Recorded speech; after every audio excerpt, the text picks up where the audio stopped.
مقلناش نطول عليكم، فاحنا قفلنا وعملنا الجزء التاني.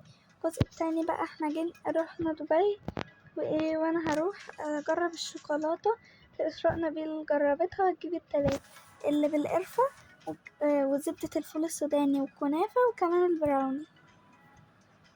هخليها بقى هي اللي تختار لعبة، وانا راح اجيب الشوكولاتة. انا هختار الشوكولاتة. يلا مع السلامة. السلام عليكم. الله، انا لقيت 4 براوني والكنافة، وده ايه ده؟ مش مشكلة هاخده. وده شكرا. بكام دول؟ ايه ازاي واحدة ب900 جنيه ليه يعني؟ اتفضلي فلوسك اهو.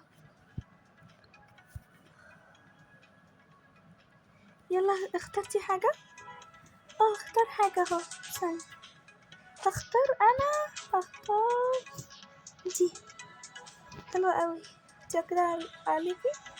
حلوة شكلها حلو. اختاري لك كمان حاجة لعبة. اختار ده. اختار دي احسن. ماشي. حطي هنا بلورتك والحاجات بتاعتك دي. تمسكي دي اخلعي من عينك. حاضر. مش عارفة اشيلها. ماشي.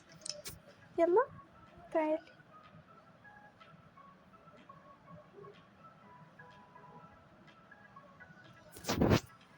هروح اشتري بقى شوية اكسسوارات. اشتري ايه لو سمحت؟ هو ده بكام؟ 500 جنيه. ماشي اتفضل 500. بصي بقى. تعالي.